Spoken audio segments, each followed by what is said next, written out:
DNS, el cual es el acrónimo de Domain Name Service o servicio de nombre de dominio. Es un servidor o es un servicio que ofrece la resolución de nombres para resolver, como podemos ver aquí, desde direcciones IP de red hacia nombres de dominios.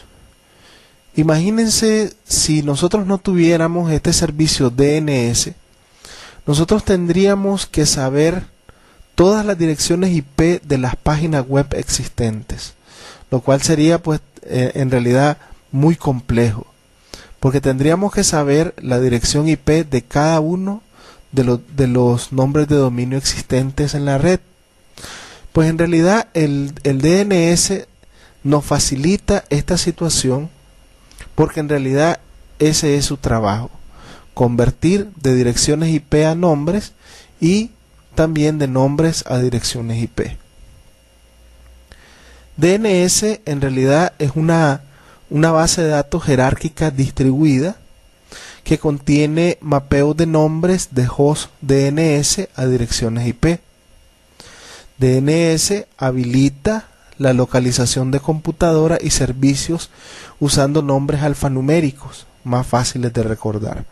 Por ejemplo, en este caso es para mí más fácil recordar, por ejemplo, Microsoft.com que recordar la dirección 207.46.197.32. Lógicamente, pues que este nombre alfanumérico, y le digo alfanumérico porque puede estar compuesto por letras o números, lo cual vamos a ver posteriormente, pues facilita en gran manera el recordar hacia qué lugar vamos, hacia qué página web o hacia qué servidor nos queremos conectar, ya sea inclusive en servidores que se encuentran en el internet o servidores que formen parte de una red local corporativa. DNS también habilita la localización de servicios de red. Por ejemplo, el DNS también nos ayuda a localizar dónde están los servidores de correo, dónde están, por ejemplo, los controladores de dominio o Active Directory, por lo cual entonces facilita el acceso a los diferentes componentes de la red. Digo que el DNS es una base de datos distribuida porque en ella residen una gran cantidad de datos que nos ayudan a resolver los nombres. Posteriormente, pues vamos a ver cuál es el contenido de esa base de datos, la cual me permite hacer esa resolución. Esta base de datos es distribuida porque podemos, en este caso, poner en varios servidores los datos y así agilizar un poco más la resolución de nombres. Por eso se dice que el DNS tiene una base de datos distribuida. El DNS nosotros lo podemos definir como un árbol con estructura jerárquica. A ese árbol nosotros le podemos llamar Domain Name Space, o sea, espacio de nombre de dominio, el cual, como ustedes pueden ver, se puede representar de esta forma. Cuando nosotros hablamos de DNS, generalmente las personas se ubican en el contexto de Internet. En el contexto de Internet, el DNS nos ayuda, como les decía, a definir nombres alfanuméricos para direcciones IP existentes en la web. Pero también el DNS nos ayuda para definir equipos específicos dentro de nuestra intranet o dentro de nuestras redes corporativas. Esto hace que la localización de los equipos sea más efectiva, sea más rápida y que nosotros podamos enlazar dos equipos de forma directa. Entonces, cuando hablamos de DNS, no solamente nos referimos a un servicio orientado al Internet, sino que también un servicio que en este caso puede lograr encontrar equipos que formen parte de una red local. Podríamos llamarle este domain namespace está subdividido en niveles, como nosotros lo podemos observar aquí. Primeramente, pues, el dominio raíz. ¿Qué cosa es el dominio raíz en este espacio de nombres? Pues en este caso el dominio raíz es la fuente de todos los dominios, generalmente manejado por el internet.net, que es el que maneja todos los dominios existentes. Es en este caso el servidor DNS raíz, el cual pues es de gran importancia. Luego, después del dominio raíz vienen los dominios de nivel superior, y aquí entonces dentro del dominio raíz tenemos las diferentes categorías de sitios web. Por ejemplo, sitios web ORG, que son organizaciones no comerciales, los famosos .com, que son organizaciones comerciales. Tenemos por ejemplo los .edu, y también tenemos los prefijos que nos ayudan a definir zonas geográficas, como por ejemplo .es para España, .ni para Nicaragua, por ejemplo .x para México, entre otros. A ese tipo de dominio se le conoce como dominio de nivel superior, y son los que tenemos exactamente en este lugar. Luego viene la categoría de definir cuáles son las empresas que hacen uso de estos servicios. A estos entonces se les conoce como dominios de segundo nivel.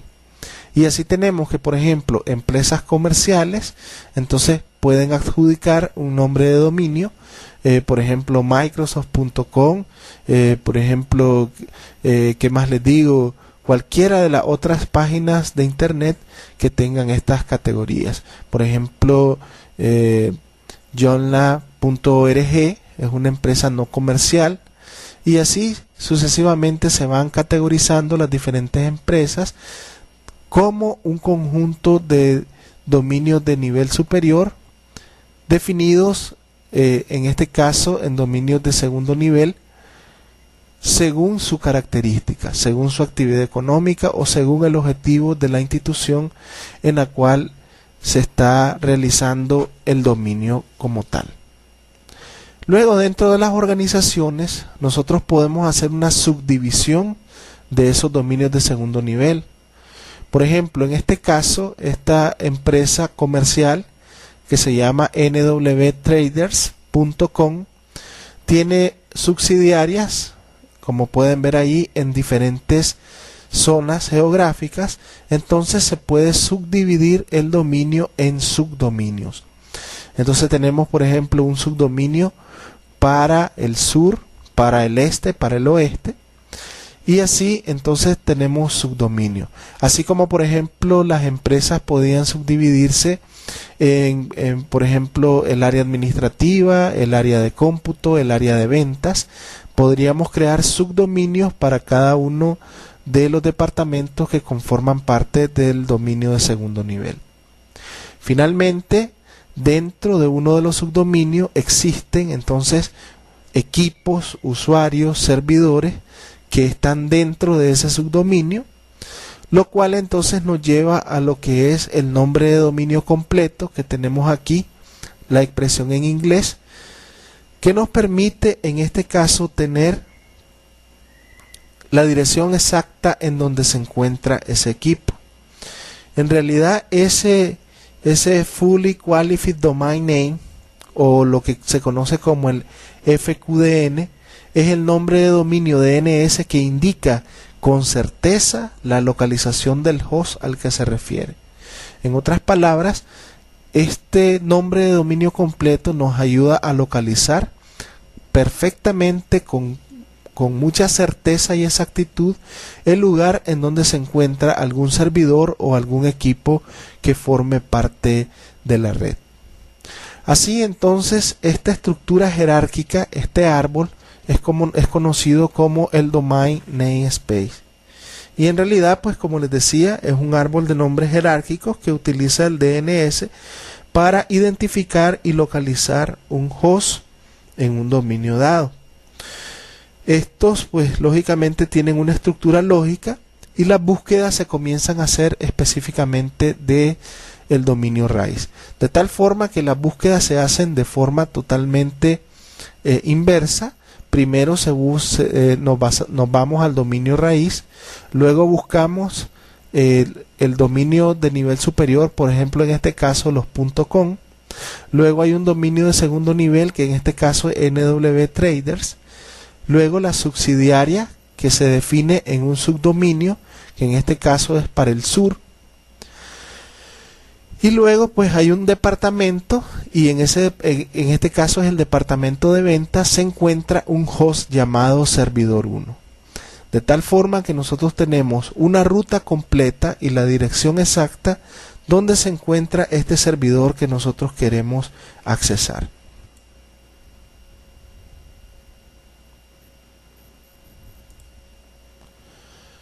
Existe una estandarización para denominar nombres DNS que sean totalmente calificados para una organización que quiera definir un dominio para su intranet o inclusive un dominio para una página web o cualquier utilidad que se le deba dar. En este caso, pues dentro de lo que son los estándares de denominación de DNS, tenemos que los caracteres aceptados son las letras mayúsculas de la A a la Z, exceptuando la ñ. En el caso de español, recordemos que en inglés la ñ no existe, las letras minúsculas, los números y también el guión es permitido como parte de una dirección para un servidor DNS. Estas estándares y este subconjunto de caracteres pues deben de admitir una coherencia para poder implementar cualquier servidor DNS y exactamente debe de estar compuesto por estos elementos. Actualmente pues las versiones de Windows Server admiten algunos otros caracteres, pero en realidad no es recomendable. Lo recomendable es utilizar la denominación que estamos presentando para definir en este caso dominios para nuestras redes. Algo bien importante, nosotros cuando vamos a definir un dominio para un servidor, por ejemplo para nuestra intranet o una red local, no necesariamente pues vamos a utilizar nombres de dominio de primer nivel, porque en realidad nosotros podemos utilizar cualquier combinación de nombres para nuestro dominio, ¿verdad? A no ser que en este caso definamos el dominio para salir en un servidor web.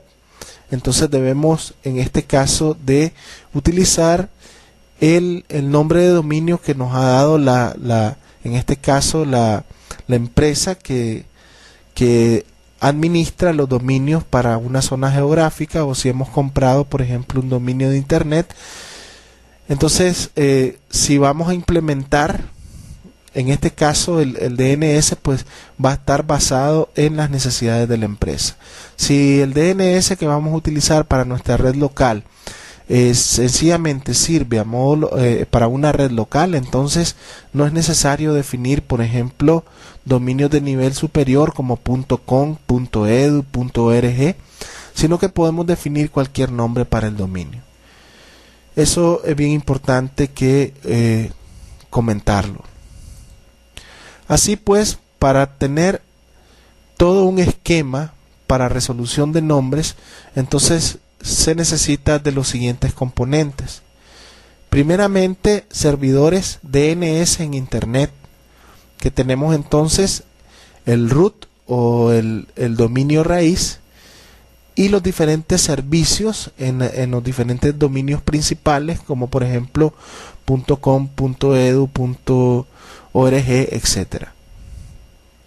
Además de eso, necesitamos servidores DNS, que sería el siguiente componente para nuestras redes locales. Esos servidores poseen un recurso que es una base de datos distribuida que contiene, en este caso, la información de los equipos o de los hosts que se han agregado a la red, que tienen su nombre de su nombre de dominio completo y también la dirección IP relativa a ellos. Y lógicamente pues necesitamos clientes DNS que hagan uso de este servicio. Con esa estructura entonces nosotros logramos tener los componentes necesarios para dar una resolución de nombre efectiva a nuestras redes. Nosotros podemos hacer resoluciones de nombre a nivel local o en este caso hacia el exterior. Y exactamente esas resoluciones son consultas que los clientes DNS hacen a nuestros servidores. Por tal razón, cuando nosotros queremos hacer una consulta DNS, entonces tenemos dos posibilidades. Tenemos una consulta a modo recursiva o una query recursiva y una consulta iterativa. Veamos entonces en qué se basa cada una de ellas. En principio, la query recursiva es una solicitud de resolución de nombres de modo local. Esta pues es una consulta enviada, como dice aquí, al DNS server. En este caso, el cliente DNS realiza la consulta en el DNS server que provee la respuesta completa. Aquí tenemos entonces, la computadora hace una solicitud para saber cuál es la dirección IP de, en este caso, mail1.nwtrader.com al servidor DNS. Este servidor DNS es un servidor local, en este caso en nuestra red.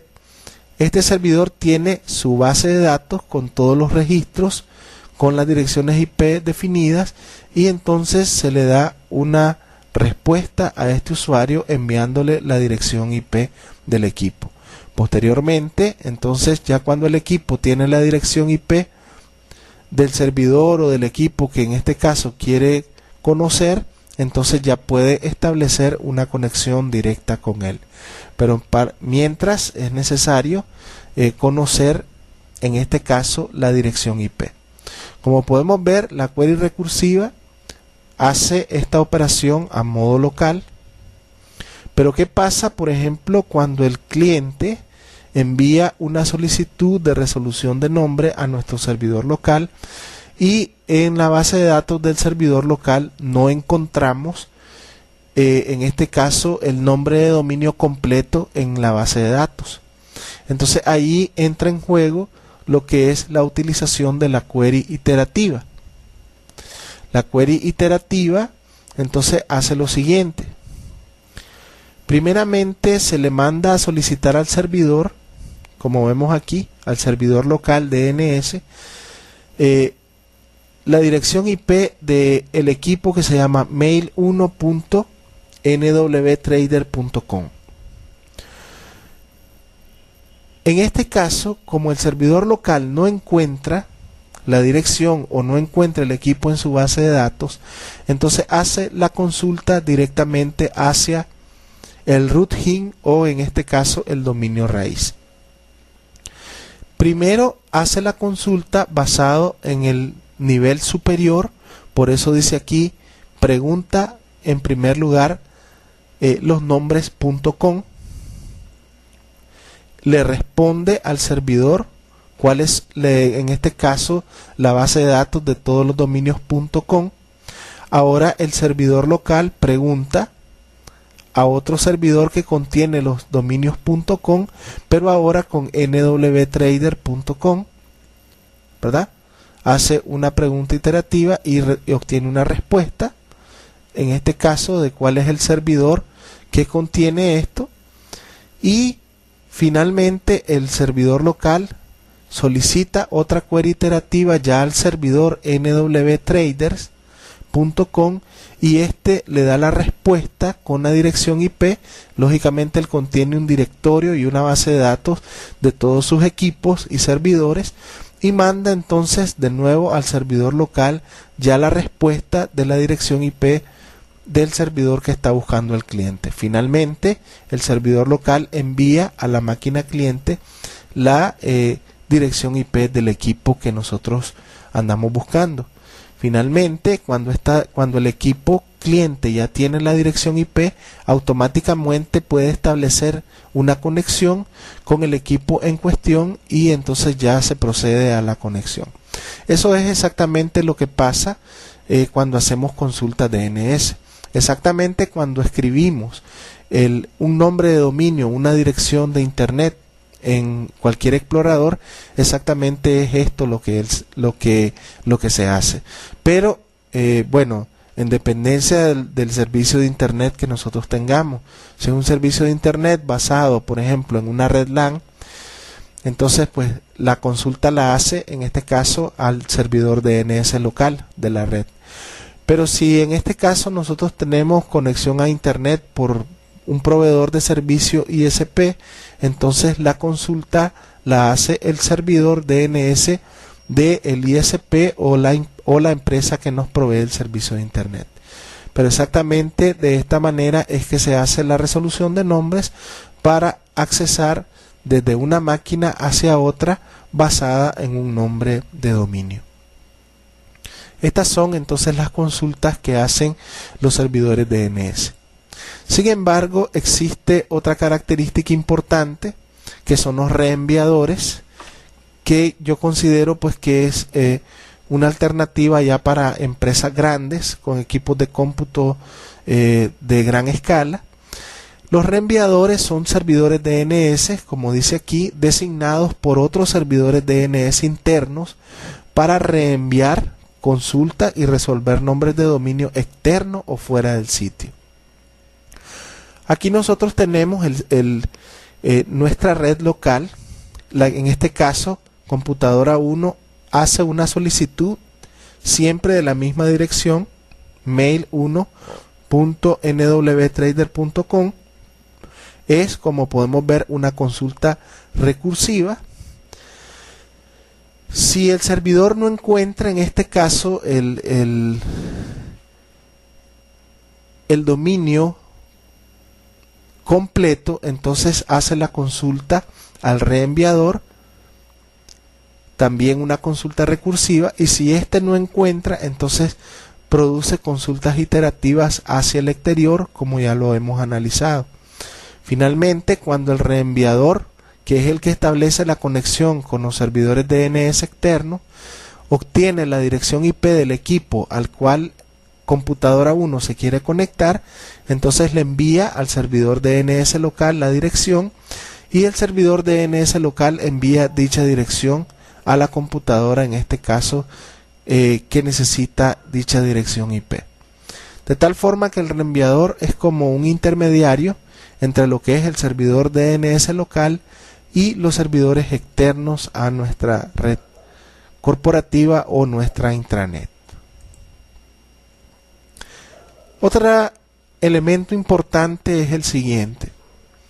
Ustedes pensarán que cada vez que nosotros hacemos la consulta de una dirección IP, cada vez que nosotros hacemos esa consulta tendríamos que hacer, en este caso, conectarnos a servidores externos cada vez que nosotros necesitemos la dirección IP de un servidor. En realidad esto no es así, porque el servidor DNS contiene algo que se llama almacenamiento en caché, el cual almacena temporalmente la dirección IP de alguna query o consulta que nosotros hayamos realizado. Veamos este ejemplo. Por ejemplo, la computadora que se llama cliente 1 desea conocer la dirección IP de este otro equipo de otra red que se llama cliente A. Hacemos la solicitud a nuestro servidor DNS y luego él hace una query iterativa a los servidores que están en el exterior y finalmente la computadora llamada cliente A es encontrada. Cuando es encontrada, se le regresa por medio de los diferentes servidores la dirección IP a cliente 1 hasta que él la tiene.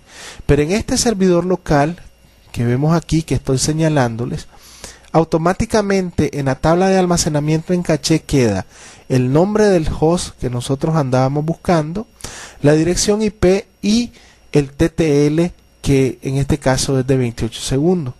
¿Qué es el TTL? El TTL en este caso es el tiempo que va a durar la dirección IP en la caché. Para así, si un segundo usuario quiere en este caso consultar nuevamente la IP de ese equipo llamado clientea.contoso.microsoft, entonces ya la dirección IP queda en la caché y él fácilmente puede consultarla y no es necesario realizar todo el proceso hasta localizar la dirección IP del cliente. Esto pues lógicamente que agiliza la conexión al equipo y la búsqueda o la resolución de nombres, en este caso para direcciones IP. Entonces esta es la forma como trabaja el almacenamiento en la caché.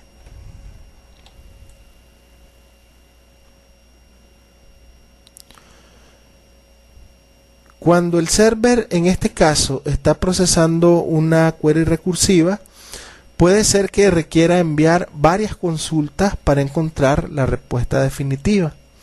En el peor de los casos, para resolver un nombre, el servidor local comienza en el root DNS y trabaja hacia abajo hasta que encuentra los datos solicitados. Entonces, en este caso, el server guarda la información de la resolución en su caché de un tiempo determinado, que les decía que es TTL. Este periodo se denomina Time to Leap, que son en este caso las letras TTL, y es especificado en segundos. El administrador del servidor, que contiene la zona primaria donde están los datos, decide cuánto va a ser el TTL de nuestro servidor. Cuanto más pequeño sea el valor del TTL, le ayudará a mantener los datos más consistentes en caso de cambio. Y esto es así porque entre menor tiempo, pues lógicamente que se va a estar actualizando de forma más constante la dirección IP almacenada en la caché. Sin embargo, pues definir esto, menos tiempo en TTL, aumenta la carga de trabajo del servidor de nombres porque estaría en una actualización constante. Después entonces de que el DNS guarda en la caché los datos, pues el TTL comienza a decrecer hacia abajo hasta llegar a 0. Y en ese punto el registro es eliminado del caché del DNS. Mientras el valor del TTL está activo, el DNS resuelve los pedidos utilizando el registro de caché. Y así, de esta forma, es como funciona entonces el almacenamiento en caché.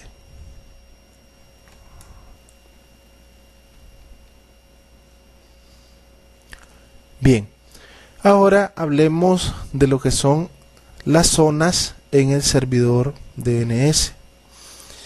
En este caso, una zona es una parte esencial en el servidor DNS que tiene la autoridad para resolver consultas DNS. El espacio de nombres DNS se puede dividir en diferentes zonas que almacenan información de nombres acerca de uno o varios dominios DNS. Y digo de uno o varios dominios porque estas zonas pueden ser replicadas en otros servidores DNS. Para cada nombre de dominio DNS incluido en una zona, esta se convierte exactamente en el origen autorizado de la información acerca de ese dominio. En otras palabras, las zonas son una parte importante en el DNS porque son específicamente las que nos dan los permisos necesarios para hacer la resolución de nombres, en este caso necesaria. Por eso dice aquí abajo, una zona es una parte de la base de datos DNS que contiene los registros de recursos con los nombres de propietario que pertenecen a la parte contigua del espacio de nombres DNS. Antes de, en este caso, de instalar el servidor DNS, es realmente importante que nosotros manejemos cuáles son estas zonas, cuáles son los tipos de zonas que podemos configurar, para que después solamente configuremos sin necesidad de estar haciendo muchas explicaciones referente a este caso. ¿Cuáles son los tipos de zonas que existen? Pues en realidad los servidores DNS pueden alojar varios tipos de zonas. Veamos cuáles son las zonas específicas. Tenemos entonces la zona principal, que en este caso la zona principal es una copia de lectura-escritura de una base de datos DNS. En este caso los cambios realizados en la zona se registran específicamente en este archivo, de tal forma que esa es la razón por la cual se llama una zona principal, porque en ella nosotros podemos leer y escribir en la base de datos. En cambio, en las zonas secundarias, es una copia de solo lectura de una base de datos DNS. En otras palabras, para poder configurar una zona secundaria en un servidor, es necesario tener una zona principal. Cuando nosotros configuremos el DNS, vamos a trabajar con dos servidores. Uno va a servir la zona principal y el otro la zona secundaria, y vamos a ver cómo son copiados en este caso los datos del DNS solamente para hacer consultas en ese servidor, ¿verdad?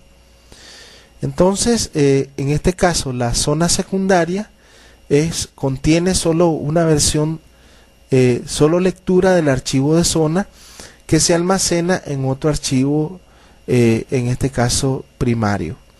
Cualquier cambio efectuado en la zona se registra, en este caso, en la zona principal y se replican en el archivo de la zona secundaria, ¿verdad? Esto es bien importante, como les decía, para grandes corporaciones que tienen una gran masa de equipos informáticos, y así nosotros estamos descentralizando esa base de datos estructurada del DNS, y lógicamente pues las consultas para resolución de nombres van a ser mucho más rápidas. Otra zona que también es importante aquí es una zona que se llama de código auxiliar, o también zona stub. Estas zonas son las copias de una zona que contiene solamente los registros que son realmente necesarios identificar en el servidor DNS para esa zona. O sea, yo puedo definir algunos registros muy limitados para que sean resueltos por ese servidor. Esta zona de código auxiliar contiene un subconjunto de datos de la zona que consisten en registros, bueno, SOA, NS, que lo vamos a ver posteriormente. Estas zonas pueden ser utilizadas donde un servidor interno representa el root o el dominio principal en lugar del root server de internet, ¿verdad? En realidad la aplicación de estas zonas de código auxiliar pues no es muy común en nuestro caso. Nosotros vamos a trabajar específicamente con zona principal y zona secundaria. Hay una zona aquí que no se menciona, que no quise agregar porque posteriormente vamos a ver, y son las zonas que son integradas al directorio activo, el cual pues cuando miremos directorio activo posteriormente lo vamos a analizar.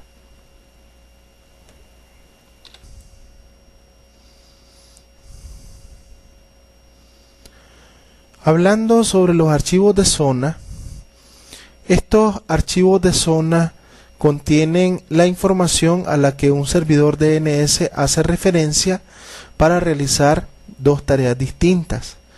¿Cuáles son las tareas necesarias aquí?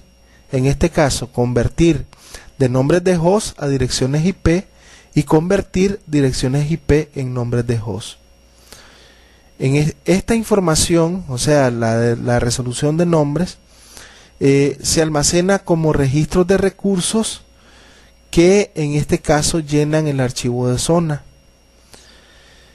Estos archivos de zona contienen datos de resolución de nombres para una zona, incluidos los registros de recursos. que en este caso son de los cuales quiero hablarle en este momento, los resource record y los record types. Estos elementos son de gran importancia porque me ayudan a definir algunas otras características especiales de los equipos que se encuentran en la red. Los registros de recursos son entradas a la base de datos DNS que incluyen atributos de un equipo, por ejemplo el nombre de host, el nombre de dominio completo, la dirección IP o el alias, ¿verdad?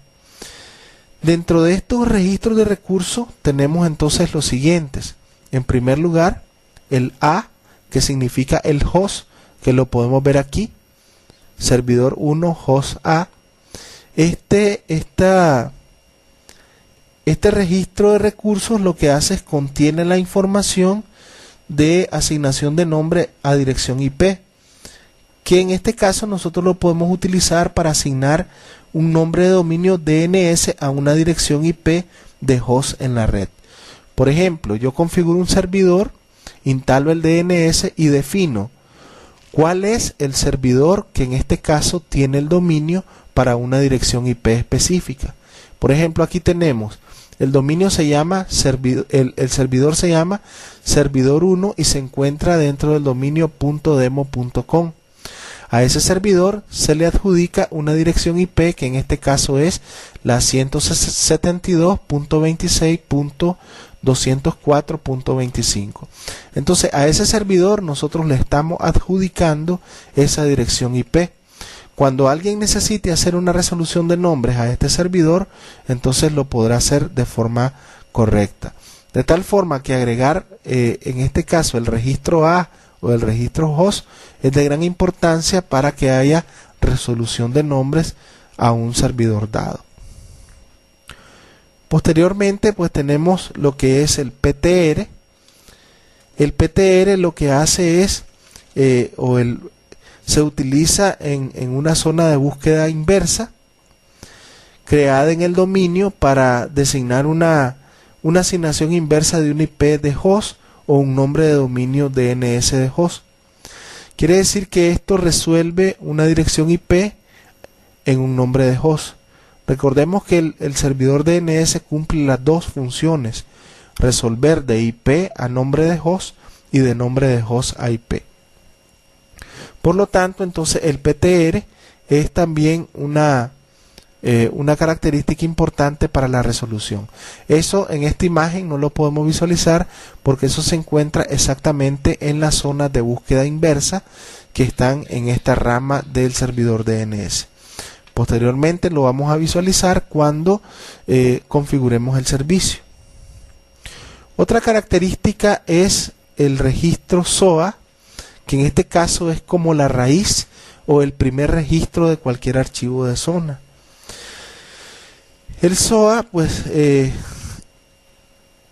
es el acrónimo de Start Authority, o sea, la autoridad inicial indica el punto de partida o el punto original de autoridad para la información almacenada en una zona. Contiene también pues varios parámetros que utilizan otros equipos que emplean DNS, por ejemplo, para determinar cuánto tiempo se utilizará la información de la zona o cuánta frecuencia hay que realizar actualizaciones en dicha zona. El otro, en este caso, registro es el CRB, que en este caso resuelve los nombres de servidores que proporcionan servicios. El otro registro pues es el NS, que identifica el servidor DNS para cada zona, o sea, designa los nombres del dominio DNS de los servidores que tienen autoridad en una zona determinada. El otro registro es el MX, que se refiere específicamente al servidor en el que las aplicaciones de correo pueden ser utilizadas por los usuarios, ¿verdad? Por ejemplo, Si nosotros tenemos un servidor de correo que se ejecuta, supongamos, en un equipo que se llame mail.midominio.com, pues nosotros podemos definir que el correo de un usuario se reciba en un servidor específico DNS y no necesariamente en el servidor principal. Así nosotros vamos digregando y descentralizando las actividades del servidor.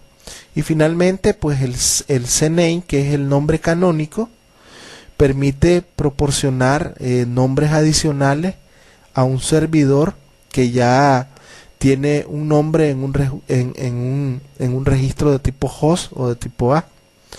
Por ejemplo, si nosotros tenemos un servidor llamado webserver.midominio.com, por ejemplo, este aloja un sitio web para ese dominio. Debe de tener, por ejemplo, un nombre www.midominio.com, y eso se logra entonces con el nombre canónico de los dominios. Así entonces nosotros podemos visualizar cualquier cantidad de registro en el servidor. Lo único, pues, hay que tener pendiente y hay que tener en mente todas estas situaciones que son importantes. Ustedes dirán, pues es mucha teoría